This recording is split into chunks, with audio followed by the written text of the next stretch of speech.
Hey y'all, it's Rachel from Rachel Rambles. Subscribe, like, blah, blah, blah, blah, blah. Let's get into it. I love board games, as evidenced by the crazy way my eyes just lit up when I said that. I saw myself on the viewfinder. Monopoly and Clue are fun, but the kind of board games that I'm talking about are a little bit more thematic and challenging. Thanks to my uncle picking up a very serious board game hobby a couple years ago, we have been gifted tons of games over the years from my family. And as a result, we have developed our own fascination and love for tabletop gaming. Now, my apartment is literally overflowing with different games. Today, I'm going to highlight a few of our favorite two-player games. Our friends aren't really as into board games as we are, so unless we're visiting family, when we play games, it's really just my fiance and I. Yes, I said fiance. Have you seen our engagement video? Anyway, as a result, most, if not, well, not all, but pretty much most of our board game collection is suitable for two players. We have so many favorite games that it would actually take forever for me to go over every single one. So I'm going to do 5 games in this video, but if you're interested, I can make a part 2 and a part 3 and a part 4, or I can do our favorite party games or any kind of thing like that, themed games, Disney games, whatever. Just let me know if you're interested and stuff like this, and I'll make more. For now, let's get into it. The first game I'm going to talk about is The Castles of Mad King Ludwig. This game I would say was like our gateway game. This is the first sort of like European strategy game that we ever played with my uncle's family, and we loved it so much, and so they gifted it to us for my birthday or whatever holiday was next. It was like the first and only game we owned for a really long time, and we would play it over and over and over again, and we would adjust the rules so that games would last like hours and hours and hours. I mean like 10 straight hours of just playing this game. Oh, you're done? You're done? Okay, bye. So this was definitely like our gateway game because now we own like 40 games, and it's great for 2 players, obviously, because we can play it over and over again. It says 1 to 4. It scales really nicely up to 4, so it's also a fun game if your friends are interested in playing. What's really cool about this game is that there's also like an app to play, and it's a wicked good app, and so if you're into it, you can play by yourself on your iPad. I do that often. The theme is really cool. King Ludwig II of Bavaria is known for building over-the-top castles. Throughout his reign, he spent all of his personal fortune and a great deal of borrowed money in order to turn his wild and lavish dreams into reality. He was eventually declared insane and deposed, only to die a mysterious death the following day. Castles of Mad King Ludwig is a tile-laying game where each player is trying to build the perfect castle, subject to the whims of the king. Each player acts as a building contractor, adding rooms to the castle they are building while selling their services to other players. Points are earned based on how well the castle adheres to the ever-changing demands of the king. The player with the most points at the end of the game wins. What's really cool about this is that you end up with, so there's like 2 parts of the game. There's the castle building part, and then there's like sort of bidding, not war, but like bidding strategic part where you're getting the rooms that you need, and you're mindful of points and what type of rooms. You have like personal objectives and goal and like game objectives, so you're kind of doing your own thing while also being mindful of what the people or person opposite you is doing. So there's like a lot to think about, while also the theme is really fun because you're physically building this like castle layout, and it makes, well, if you're like me anyway, it makes less and less sense as you go along, and it's like really fun to sort of come up with the story of like why your castle has a dungeon next to a garden, next to a buttery, next to 4 hallways in a row. It does take up a lot of space on your table because you are building these like large castles, especially if you're us and we play with every single piece in the board game, even though you're not supposed to for 2 players. Anyway, that is Castles of Mad King Ludwig. Highly recommend. All right, next is Wingspan. Ooh, my box is heavy because I have a fuckload of expansions in here. You are bird enthusiasts, researchers, bird watchers, ornithologists, and collectors seeking to discover and attract the best birds to your aviary. Each bird extends a chain of powerful combinations in one of your habitats. These habitats focus on several key aspects of growth. Gain food tokens via custom dice in a bird feeder dice tower. Lay eggs using egg miniatures in a variety of colors. Draw from hundreds of unique bird cards and play them. The winner is the player with the most points accumulated from birds, bonus cards, end of round goals, eggs, cached foods, and tucked birds. I love this game because it's a pretty easy teach to, like, if you're new to gaming, and the way you win is also fairly straightforward. It's just like point salad at the end of the game. There's like a bunch of different ways to get points. Just like castles, you have your own personal objectives. Simultaneously, there's 4 rounds in the game, and each round has an objective, so you can be mindful of what you're doing while also paying attention to what your competition is doing, making it strategic and competitive while also kind of like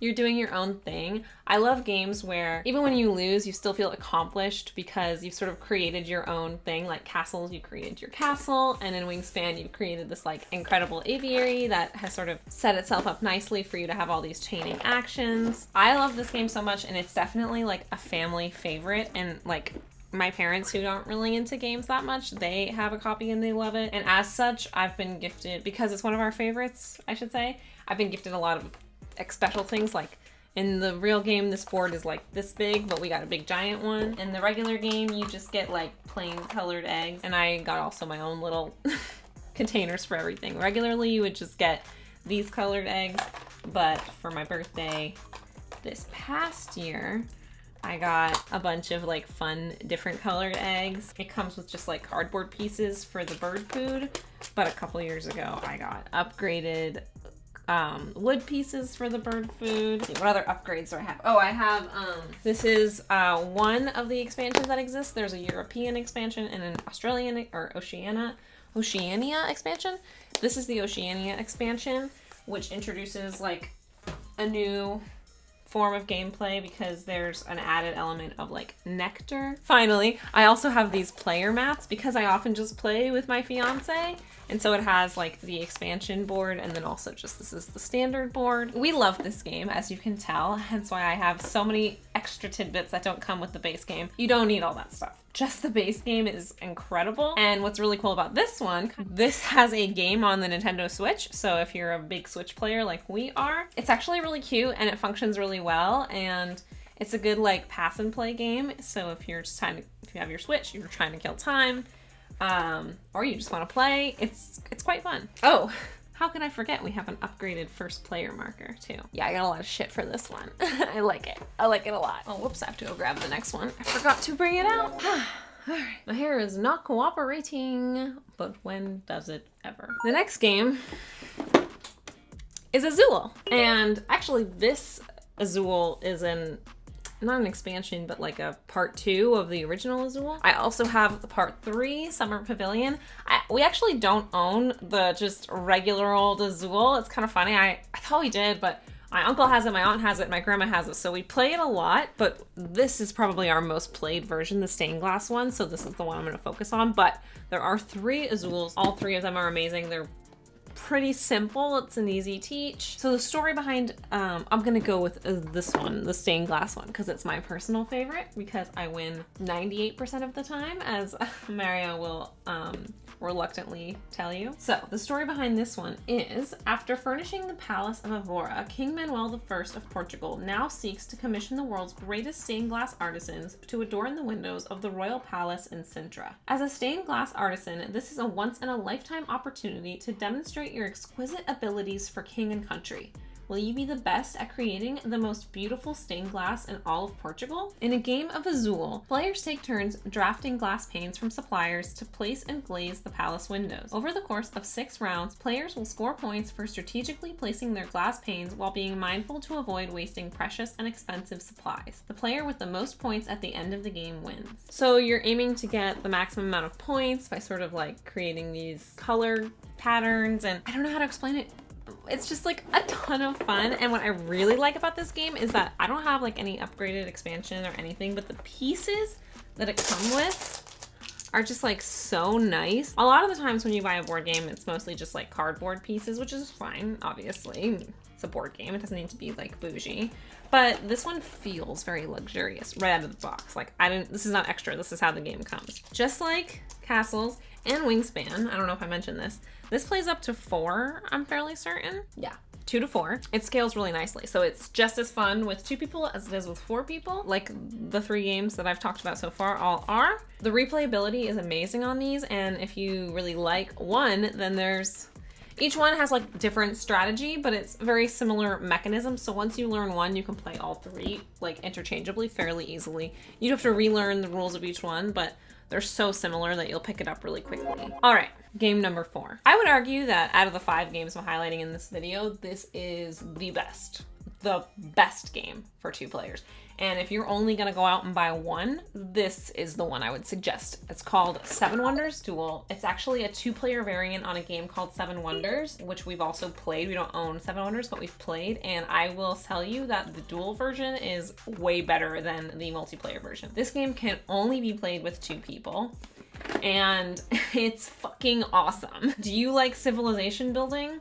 Then you're gonna like 7 Wonders Duel. But even if you don't, oh, it's such a fun game. I don't even know how to explain it. It's literally, there's a lot to be said that it was built to be played by 2 people, that it plays with 2 people so flawlessly and fabulously. Develop your science and your army, construct prestigious buildings, and lead your civilization to victory. 7 Wonders Duel is a standalone game in the world of 7 Wonders made especially for 2 players. 7 Wonders Duel offers a whole new system of card drafting, 3 victory conditions, scientific progress, an original military system, and 12 wonders to combine for addictive and continually new games.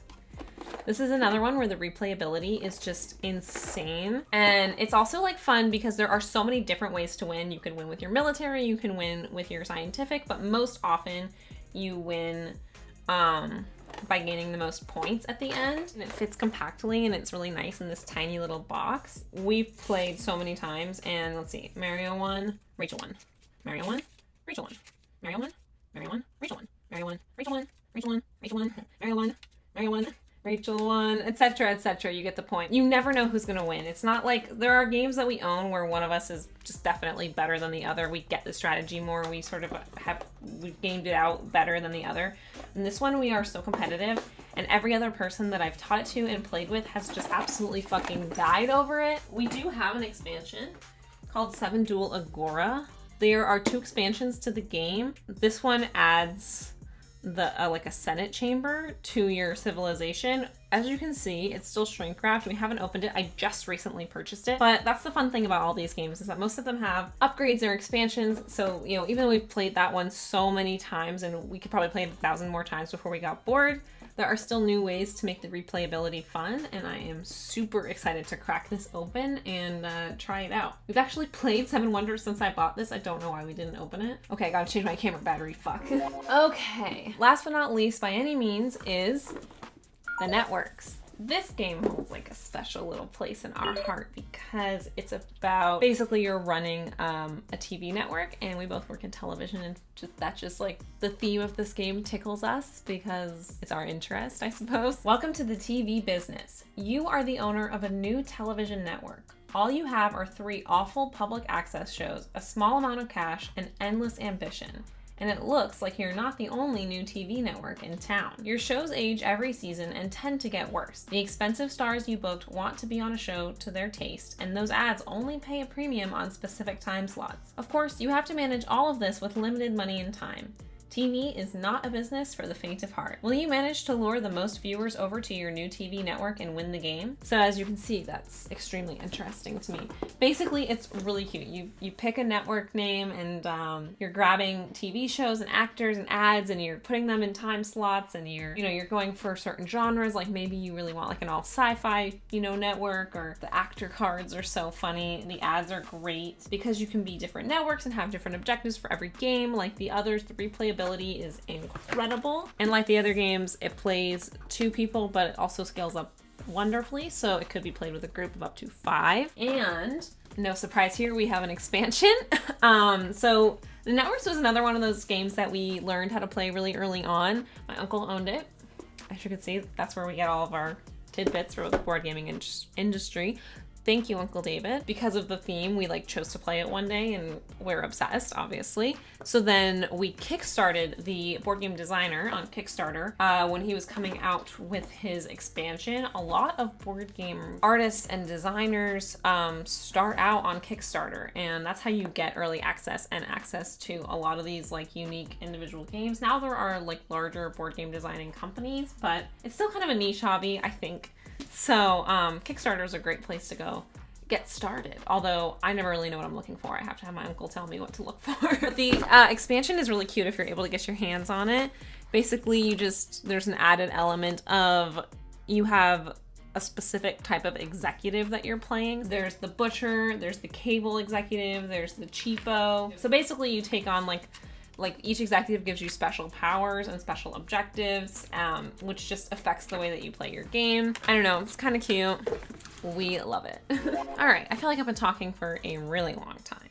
So thank you so much for watching this video. These are 5 of our favorite 2-player games, but like I said, we have so many more. Do you guys like to play board games? Was this interesting to you? Let me know. Maybe you found this channel and you're like, who is this girl?